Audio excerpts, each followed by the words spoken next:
মোৰ ইউটিউব চেনেললৈ প্ৰথমতে আপোনালোকক স্বাগতম জনাইছোঁ।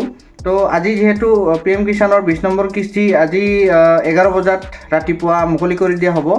তো কোনসকলে 4,000 পাব, কোনসকলে 6,000 পাব বা কোনসকলে 2,000 টকা পাব সেই বিষয়ে মই আপোনালোকক জনাম।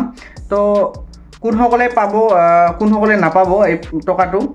তো যিসকল খেতিয়কে PM কিষাণৰ ৰেজিষ্ট্ৰেশ্যনটো কৰা নাছিল, আপোনালোকক কৈ আছিল যিহেতু PM কিষাণৰ ৰেজিষ্ট্ৰেশ্যনটো কৰি দিব লাগিব, নিজৰ নামত হ'লেও নহ'লে দেউতাৰ নামত হ'লেও ৰেজিষ্ট্ৰেশ্যনটো কৰি ল'ব লাগিব।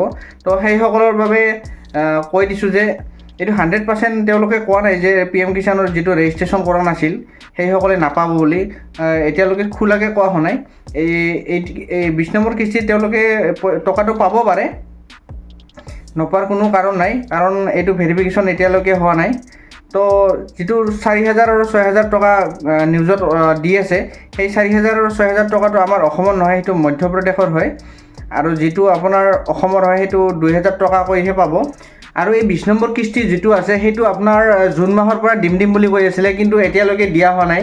তো জুনৰ পৰা এতিয়া আগষ্ট আহি পালে, ফাইনেলি আজি ডেটটো যেনেকৈ নহওক আহি পালে, আপোনালোকৰ কাৰণে খুব ভাল খবৰ।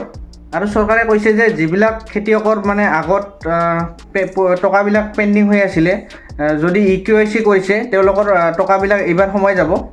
তো আজি 11 বজাত আপোনালোকৰ টকাবিলাক মুকলি কৰি দিয়া হ'ব, এইটো ফাইনেল। কিন্তু 11 বজাত যে সোমাব এইটো কোনো কথা নাই, কিছুমান ছাৰ্ভাৰৰ কাৰণে অলপ দেৰিও হ'ব পাৰে, পিছবেলাও সোমাব পাৰে, 4 বজাত, 3 বজাত, 2 বজাত। একেলগে ইমান টকা সোমাই দিয়াটো পচিবলো নহয়। তো কিছুমান ছাৰ্ভাৰৰ কাৰণে অলপ প্ৰব্লেম হৈ যায়। তো আজিৰ দিনটোত যে সোমাব এইটো ফাইনেল। তো আপোনালোকে অলপ ধৈৰ্য ধৰিব আৰু আপোনালোকে নিজে চেক কৰিব পাৰিব। কেনেকৈ চেক কৰিব এইটো আপোনালোকৰ ওচৰৰ CSC চেণ্টাৰত গ'লে গম পাব। আৰু আপোনালোকৰ যদি DBT লিংক নাই তো DBT লিংকটো কৰি ল'ব। যিবিলাক পষ্টেল একাউণ্ট আছে সেইবিলাকৰ আগতে সোমাব, যিবিলাক ষ্টেট বেংকৰ একাউণ্ট আছে সেইবিলাক অলপমান লেট হয় সোমোৱাতে।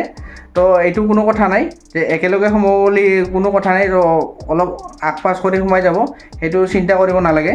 তো এনেকুৱা ধৰণৰ ইনফৰ্মেটিভ ভিডিঅ' পাই থাকিবৰ বাবে মোৰ চেনেলটো ছাবস্ক্ৰাইব কৰি দিব।